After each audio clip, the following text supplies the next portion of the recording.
नमस्कार। प्रस्तुत है मुंशी प्रेमचंद जी के द्वारा लिखी हुई एक कहानी आदर्श विरोध। महाशय दयाकृष्ण मेहता के पांव जमीन पर न पड़ते थे। उनकी वह आकांक्षा पूरी हो गई थी जो उनके जीवन का मधुर स्वप्न था। उन्हें वह राज्याधिकार मिल गया था जो भारत निवासियों के लिए जीवन स्वर्ग है। वायसराय ने उन्हें अपनी कार्यकारिणी सभा का मेंबर नियुक्त कर दिया था। मित्रगण उन्हें बधाइयां दे रहे थे। चारों ओर आनंदोत्सव मनाया जा रहा था। कहीं दावतें होती थीं, कहीं आश्वासन पत्र दिए जाते थे। वो उनका व्यक्तिगत सम्मान नहीं, राष्ट्रीय सम्मान समझा जाता था। अंग्रेज अधिकारी वर्ग भी उन्हें हाथों हाथ लिए फिरता था। महाशय दयाकृष्ण लखनऊ के सुविख्यात बैरिस्टर थे। बड़े उदार हृदय, राजनीति में कुशल तथा प्रजाभक्त, सदैव राजनीतिक कार्यों में तल्लीन रहते थे। समस्त देश में शासन का ऐसा निर्भय तत्वान्वेषी, ऐसा निष्प्रिय समालोचक न था, और न प्रजा का ऐसा सूक्ष्मदर्शी, ऐसा विश्वसनीय और ऐसा सहृदय बंधु। समाचार पत्रों में इस नियुक्ति की खूब टीकाएं हो रही थी। एक ओर से आवाज आ रही थी कि हम गवर्नमेंट को इस चुनाव पर बधाई नहीं दे सकते। दूसरी ओर के लोग कहते थे यह सरकारी उदारता और प्रजाहित चिंता का सर्वोत्तम प्रमाण है। तीसरा दल भी था जो दबी जबान से कहता था कि राष्ट्र का एक और स्तंभ गिर गया। संध्या का समय था। कैसर पार्क में लिबरल लोगों की ओर से महाशय मेहता को पार्टी दी गई। प्रांत भर के विशिष्ट पुरुष एकत्रित थे। भोजन के पश्चात सभापति ने अपनी वक्तृता में कहा, हमें पूरा विश्वास है कि आपका अधिकार प्रवेश प्रजा के लिए हितकर होगा और आपके प्रयत्नों से उन धाराओं में संशोधन हो जाएगा जो हमारे राष्ट्र के जीवन में बाधक हैं। महाशय मेहता ने उत्तर देते हुए कहा, राष्ट्र के कानून वर्तमान परिस्थितियों के अधीन होते हैं। जब तक परिस्थितियों में परिवर्तन न हो, कानून में सुव्यवस्था की आशा करना भ्रम है। सभा विसर्जित हो गई। एक दल ने कहा, कितना न्याययुक्त और प्रशंसनीय राजनीतिक विधान है। दूसरा पक्ष बोला, आ गए जाल में। तीसरे पक्ष ने नैराश्यपूर्ण भाव से सिर हिला दिया पर मुंह से कुछ न कहा। मिस्टर दयाकृष्ण को दिल्ली आए हुए 1 महीना हो गया। फागुन का महीना था। शाम हो रही थी। वे अपने उद्यान में हौज के किनारे एक मखमली आराम कुर्सी पर बैठे थे। मिसेज रामेश्वरी मेहता सामने बैठी हुई पियानो बजाना सीख रही थी और मिस मनोरमा हौज की मछलियों को बिस्किट के टुकड़े खिला रही थी। सहसा उसने पिता से पूछा, यह भी कौन साहब आए थे? मेहता, काउंसिल के सैनिक मेंबर हैं। मनोरमा, वायसराय के नीचे यही होंगे? मेहता, वायसराय के नीचे तो सभी हैं। वेतन भी सबका बराबर है, लेकिन इनकी योग्यता को कोई नहीं पूछता। क्यों राजेश्वरी, देखा तुमने अंग्रेज लोग कितने सज्जन और विनयशील होते हैं? राजेश्वरी, मैं तो उन्हें विनय की मूर्ति कहती हूँ। इस गुण में वे हमसे बहुत बढ़े हुए हैं। इनकी पत्नी मुझसे कितने प्रेम से गले मिली। मनोरमा, मेरा तो जी चाहता था उनके पैरों पर गिर पड़ूं। मेहता, मैंने तो ऐसे उदार, शिष्ट, निष्कपट और गुणग्राही मनुष्य नहीं देखे। हमारा दया धर्म तो कहने को है।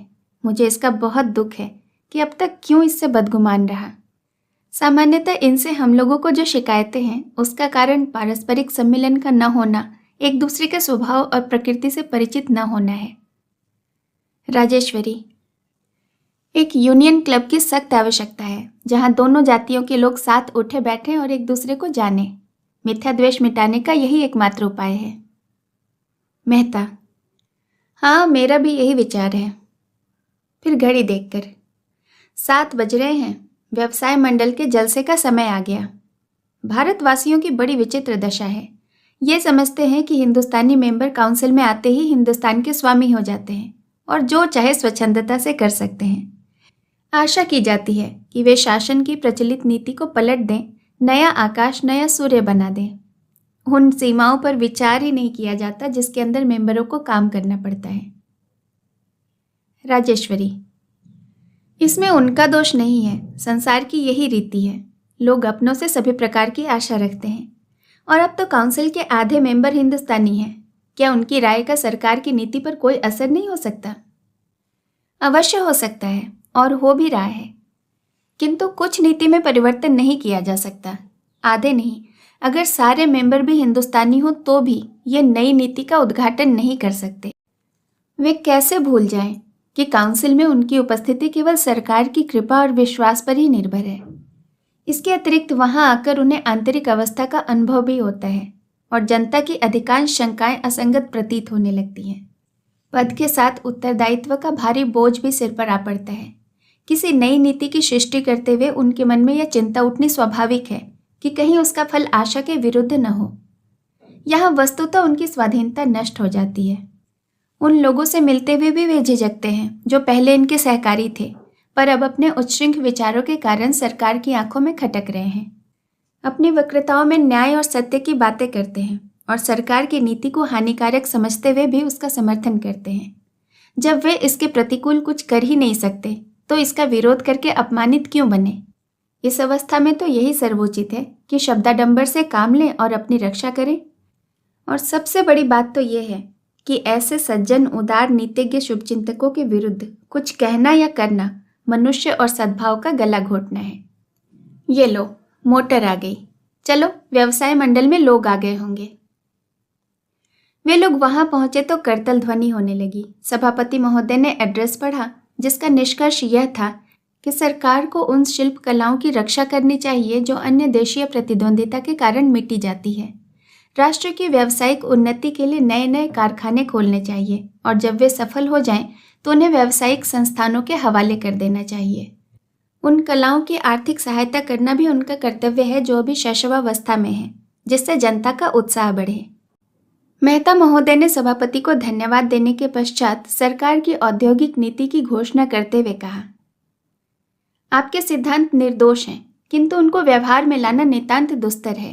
गवर्नमेंट आपको सम्मति प्रदान कर सकती है, लेकिन व्यावसायिक कार्यों में अग्रसर बनना जनता का काम है।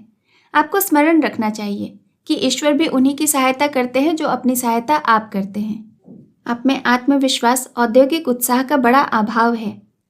पग पग पर सरकार के सामने हाथ फैलाना अपनी अयोग्यता और अकर्मण्यता की सूचना देना है। दूसरे दिन समाचार पत्रों में इस वक्रता पर टीकाएं होने लगी। एक दल ने कहा, मिस्टर मेहता की स्पीच ने सरकार की नीति को बड़ी स्पष्टता और कुशलता से निर्धारित कर दिया है। दूसरे दल ने लिखा, हम मिस्टर मेहता की स्पीच पढ़कर स्तंभित हो गए। व्यवसाय मंडल ने वही पथ ग्रहण किया जिसके पथ प्रदर्शक स्वयं मिस्टर मेहता थे। उन्होंने उसी लोकोक्ति को चरितार्थ कर दिया कि नमक के खान में जो कुछ जाता है नमक हो जाता है। तीसरे दल ने लिखा, हम मेहता महोदय के इस सिद्धांत से पूर्ण सहमत हैं कि हमें पग पग पर सरकार के सामने दीन भाव से हाथ न फैलाना चाहिए। यह वक्रता उन लोगों की आंखें खोल देगी जो कहते हैं कि हमें योग्यतम पुरुषों को काउंसिल में भेजना चाहिए। व्यवसाय मंडल के सदस्यों पर दया आती है जो आत्मविश्वास का उपदेश ग्रहण करने के लिए कानपुर से दिल्ली गए थे। चैत का महीना था, शिमला आबाद हो चुका था। मेहता महाशय अपने पुस्तकालय में बैठे हुए पत्र पढ़ रहे थे कि राजेश्वरी ने आकर पूछा, ये कैसे पत्र हैं? मेहता, ये आय व्यय का मसविदा है, आगामी सप्ताह में काउंसिल में पेश होगा। उनकी कई मदें ऐसी है जिन पर मुझे पहले से भी शंका थी और अब भी है। अब समझ में नहीं आता कि इस पर अनुमति कैसे दे दूं। ये देखो, 3 करोड़ रुपए उच्च कर्मचारियों की वेतन वृद्धि के लिए रखे गए हैं। यहाँ कर्मचारियों का वेतन पहले से ही बढ़ा हुआ है, इस वृद्धि की तो जरूरत ही नहीं। पर बात जबान पर लाऊं कैसे? जिन्हें इससे लाभ होगा वे भी नित्य मिलने वाले हैं। सैनिक व्यय में 20 करोड़ बढ़ गए। जब हमारी सेनाएं अन्य देशों में भेजी जाती हैं तो विदित ही है कि हमारी आवश्यकताएं अधिक हैं। लेकिन इस मद का विरोध करूं तो काउंसिल मुझ पर अंगुलियां उठाने लगे। राजेश्वरी, इस भय से चुप रह जाना तो उचित नहीं। फिर तुम्हारे यहां आने का लाभ ही क्या हुआ? मेहता, कहना आसान है पर करना कठिन है। यहाँ जो कुछ आदर सम्मान है सब हाँ हुजूर में है। वायसराय की निगाह जरा तिरछी हो जाए तो पास कोई न फटके, नक्कू बन जाऊं। ये लो, राजा भद्र बहादुर सिंह जी आ गए। राजेश्वरी, शिवराजपुर कोई बड़ी रियासत है? मेहता, हाँ, 15 लाख वार्षिक से कम की आय न होगी और फिर स्वाधीन राज्य। राजेश्वरी, राजा साहब मनोरमा की तरफ बहुत आकर्षित हो रहे हैं। मनोरमा को भी उनसे प्रेम होता जान पड़ता है। मेहता, ये संबंध हो जाए तो फिर पूछना ही क्या। ये मेरा अधिकार है जो राजा साहब को इधर खींच रहा है। लखनऊ में ऐसे सुअवसर कहाँ थे। वो देखो, अर्थ सचिव मिस्टर काक आ गए। काक मेहता से हाथ मिलाते हुए, मिसेस मेहता, मैं आपके पहनावे पर आसक्त हूं। खेद है, हमारी लेडियां साड़ी नहीं पहनती। राजेश्वरी, मैं तो अब गाउन पहनना चाहती हूं। काक, नहीं मिसेस मेहता, खुदा के वास्ते यह अनर्थ न करना। मिस्टर मेहता, मैं आपके वास्ते एक बड़ी खुशखबरी लाया हूं। आपके सुयोग्य पुत्र अभी आ रहे हैं या नहीं? महाराजा भिंद उन्हें अपना प्राइवेट सेक्रेटरी बनाना चाहते हैं। आप आज ही उन्हें सूचना दे दें। मेहता, मैं आपका बड़ा अनुग्रहित हूं। काक, तार दे दीजिए तो अच्छा हो। आपने काबुल की रिपोर्ट तो पढ़ी होगी। हिज मैजेस्ट्री अमीर हमसे संधि करने के लिए उत्सुक नहीं जान पड़ते। वे बोल्शेविकों की ओर झुके हुए हैं। अवस्था चिंताजनक है। मेहता, मैं तो ऐसा नहीं समझता। गत शताब्दी में काबुल को भारत पर आक्रमण करने का साहस कभी नहीं हुआ। भारत ही अग्रसर हुआ है। हाँ, वे लोग अपनी रक्षा करने में कुशल हैं। काक, लेकिन क्षमा कीजिएगा, आप भूले जाते हैं कि ईरान, अफगानिस्तान और बोल्शेविक में संधि हो गई है। क्या हमारी सीमा पर इतने शत्रुओं का जमा हो जाना चिंता की बात नहीं है? उनसे सतर्क रहना हमारा कर्तव्य है। इतने में लंच का समय आ गया। लोग मेज पर जा बैठे। उस समय घुड़दौड़ और नाट्यशाला की चर्चा ही रुचिकर प्रतीत हुई। मेहता महोदय ने बजट पर जो विचार प्रकट किए, उनसे समस्त देश में हलचल मच गई। एक दल उन विचारों को देववाणी समझता था, दूसरा दल भी कुछ अंशों को छोड़कर शेष विचारों से सहमत था, किंतु तीसरा दल विक्रेता के एक एक शब्द पर निराशा से सिर धूनता था और भारत की अधोगति पर रोता था। उसे विश्वास ही न आता था कि ये शब्द मेहता की जबान से निकले होंगे। मुझे आश्चर्य है कि गैर सरकारी सदस्यों ने एक स्वर से प्रस्तावित व्यय के उस भाग का विरोध किया जिस पर देश की रक्षा, शांति, सुदशा और उन्नति अवलंबित है। आप शिक्षा संबंधी सुधारों को, आरोग्य विधान को, नहरों की वृद्धि को अधिक महत्वपूर्ण समझते हैं। आपको अल्प वेतन वाले कर्मचारियों का अधिक ध्यान है। मुझे आप लोगों की राजनीतिक ज्ञान का सबसे बड़ा विश्वास था। शासन का प्रधान कर्तव्य भीतर और बाहर की अशांतिकारक शक्तियों से देश को बचाना है। शिक्षा और चिकित्सा, उद्योग और व्यवसाय गौण कर्तव्य हैं। हम अपनी समस्त प्रजा को अज्ञान सागर में निमग्न देख सकते हैं। समस्त देश को प्लेग और मलेरिया में ग्रस्त देख सकते हैं। अल्प वेतन वाले कर्मचारियों को दारुण चिंता का आहार बना सकते हैं। कृषकों को प्रकृति की अनिश्चितता पर छोड़ सकते हैं, किंतु अपनी सीमा पर किसी शत्रु को खड़े नहीं देख सकते। अगर हमारी आय संपूर्णतः देश रक्षा पर समर्पित हो जाए तो भी आपको आपत्ति नहीं होनी चाहिए। आप कहेंगे इस समय किसी आक्रमण की संभावना नहीं। मैं कहता हूँ संसार में असंभव का राज्य है। हवा में रेल चल सकती है, पानी में आग लग सकती है, वृक्षों में वार्तालाप हो सकता है, जड़ चैतन्य हो सकता है। क्या ये रहस्य नित्य प्रति हमारी नजरों से नहीं गुजरते? आप कहेंगे राजनीतिज्ञों का काम संभावनाओं के पीछे नहीं दौड़ना है, वर्तमान और निकट भविष्य की समस्याओं को हल करना है। राजनीतिज्ञों के कर्तव्य क्या हैं, मैं इस बहस में नहीं पढ़ना चाहता, लेकिन इतना तो सभी मानते हैं कि पथ्य औषधि सेवन से अच्छा होता है। आपका केवल यही धर्म नहीं कि संसार के सैनिक व्यय का समर्थन करें, बल्कि यह मंतव्य आपकी ओर से पेश होना चाहिए। आप कहेंगे कि स्वयं सेवकों की सेना बढ़ाई जाए। सरकार को हाल में महासंग्राम में इसका बहुत ही खेदजनक अनुभव हुआ है। शिक्षित वर्ग विलासप्रिय, साहसहीन और स्वार्थ सेवी हैं।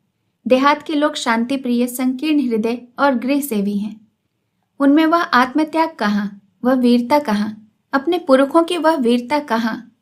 और शायद मुझे यह याद दिलाने की जरूरत नहीं कि किसी शांति प्रिय जनता को आप 2-4 वर्षों में रणकुशल और समर प्रवीण नहीं बना सकते। जेठ का महीना था, लेकिन शिमले में न लू की ज्वाला थी न धूप का ताप। महाशय मेहता विलायती चिट्ठियां खोल रहे थे। बाल कृष्ण का पत्र देखते ही फड़क उठे, लेकिन जब उसे पढ़ा तो मुखमंडल पर उदासी छा गई। पत्र लिए राजेश्वरी के पास आए। उसने उत्सुक होकर पूछा, बाला का पत्र आया है? मेहता, हाँ, यह रहा। राजेश्वरी, कब आ रहे हैं? मेहता, आने जाने के विषय में कुछ नहीं लिखा, बस सारे पत्र में मेरे जाति द्रोह और दुर्गति का रोना है। उसकी दृष्टि में मैं जाति का शत्रु, धूर्त, स्वार्थांध, दुरात्मा सब कुछ हूँ। मैं नहीं समझता कि उसके विचारों में इतना अंतर कैसे हो गया। मैं तो उसे बहुत ही शांत प्रकृति, गंभीर, सुशील, सच्चरित्र और सिद्धांत प्रिय नवयुवक समझता था, उस पर गर्व करता था। और फिर यह पत्र लिखकर भी उसे संतोष नहीं हुआ। उसने मेरी स्पीच का विस्तृत विवेचन एक प्रसिद्ध अंग्रेजी पत्रिका में छपवाया है। इतनी ही कुशल हुई कि वह लेख अपने नाम से नहीं लिखा, नहीं मैं कहीं मुंह दिखाने योग्य न रहता। मालूम नहीं है किन लोगों की कुसंगति का फल है। महाराज भिंद की नौकरी उसके विचार में गुलामी है। राजा भद्र बहादुर सिंह के साथ मनोरमा का विवाह घृणित और अपमानजनक है। उसे इतना साहस कि मुझे धूर्त, मक्कार, ईमान बेचने वाला कुलद्रोही कहे। यह अपमान, मैं उसका मुंह नहीं देखना चाहता। राजेश्वरी, लाओ इस पत्र को जरा मैं भी देखूं, वह तो इतना मुंहफट न था। यह कहकर उसने पति के हाथ से पत्र ले लिया और 1 मिनट में अधांत पढ़कर बोली, यह सब कटु बातें कहाँ हैं? मुझे तो एक भी अपशब्द नहीं मिलता। मेहता, भाव देखो, शब्दों पर न जाओ। राजेश्वरी, जब तुम्हारे और उसके आदर्शों में विरोध है तो उसे तुम पर श्रद्धा क्यों कर हो सकती है? लेकिन मेहता महोदय जामे के बाहर हो रहे थे। राजेश्वरी की सहिष्णुतापूर्ण बातों से वे और जल उठे। दफ्तर में जाकर उसी क्रोध में पुत्र को पत्र लिखने लगे, जिसका एक एक शब्द छुरी और कटार से भी ज्यादा तीखा था। इस घटना के कोई 2 सप्ताह पीछे मिस्टर मेहता ने विलायती डाक खोली तो बालकृष्ण का कोई पत्र न था। समझे मेरी चोटें काम कर गई, आ गए सीधे रास्ते पर, तभी तो उत्तर देने का साहस नहीं हुआ। लंदन टाइम्स की चिट फाड़ी और तार की खबरें देखने लगे। सहसा उनके मुंह से एक आह निकल गई। पत्र हाथ से छूटकर गिर पड़ा। पहला समाचार था, लंदन में भारतीय देशभक्तों का जमाव, ऑनरेबल मिस्टर मेहता की वक्रता पर असंतोष, मिस्टर बालकृष्ण मेहता का विरोध और आत्महत्या। गत शनिवार को बैक्सटन हॉल में भारतीय युवकों और नेताओं की बड़ी सभा हुई। सभापति मिस्टर तलीबजा ने कहा, हमको बहुत खोजने पर भी काउंसिल के किसी अंग्रेज मेंबर की वक्रता में ऐसी मर्मभेदी, ऐसे कठोर शब्द नहीं मिलते। हमने अब तक किसी राजनीतिज्ञ के मुंह से ऐसे भ्रांतिकारक, ऐसे निरंकुश विचार नहीं सुने। इस वक्रता ने सिद्ध कर दिया कि भारत के उद्धार का अगर कोई उपाय है तो वह स्वराज्य है, जिसका आशय है मन और वचन की पूर्ण स्वाधीनता। क्रमागत उन्नति यानी इवोल्यूशन पर से यदि अब तक हमारा एतबार नहीं उठा था तो अब उठ गया। हमारा रोग असाध्य हो गया है। अब यह चूर्णों और अवलेहों से अच्छा नहीं हो सकता। उससे निवृत्त होने के लिए हमें कायाकल्प की आवश्यकता है। ऊंचे राज्य पद हमें स्वाधीन नहीं बनाते, बल्कि हमारी आध्यात्मिक पराधीनता को और भी पुष्ट कर देते हैं। हमें विश्वास है कि ऑनरेबल मिस्टर मेहता ने जिन विचारों का प्रतिपादन किया है वे अंतःकरण से उन्हें मिथ्या समझते हैं, लेकिन सम्मान, लालसा, श्रेय, प्रेम और पदानुराग ने उन्हें अपनी आत्मा घोटने पर बाध्य कर दिया। किसी ने उच्च स्वर में कहा, यह मिथ्या दोषारोपण है। लोगों ने विस्मित होकर देखा तो मिस्टर बालकृष्ण अपनी जगह पर खड़े थे। क्रोध से उनका शरीर कांप रहा था। वे बोलना चाहते थे, लेकिन लोगों ने उन्हें घेर लिया और उनकी निंदा और अपमान करने लगे। सभापति ने बड़ी कठिनाई से लोगों को शांत किया, किंतु मिस्टर बालकृष्ण वहां से उठकर चले गए। दूसरे दिन जब मित्रगण बालकृष्ण से मिलने गए तो उनकी लाश फर्श पर पड़ी हुई थी। पिस्तौल की दोनों गोलियां छाती के पार हो गई थीं। मेज पर उनकी डायरी खुली पड़ी थी, उस पर ये पंक्तियां लिखी हुई थीं, आज सभा में मेरा गर्व दलित हो गया। मैं यह अपमान नहीं सह सकता। मुझे अपने पूज्य पिता के प्रति ऐसे कितने ही निंदा सूचक दृश्य देखने पड़ेंगे। इस आदर्श विरोध का अंत कर देना ही अच्छा है। संभव है मेरा जीवन उनके निर्दिष्ट मार्ग में बाधक हो। ईश्वर मुझे बल प्रदान करे। कहानी सुनने के लिए आपका बहुत बहुत धन्यवाद। जल्द मिलूंगी एक नई कहानी के साथ। नमस्कार।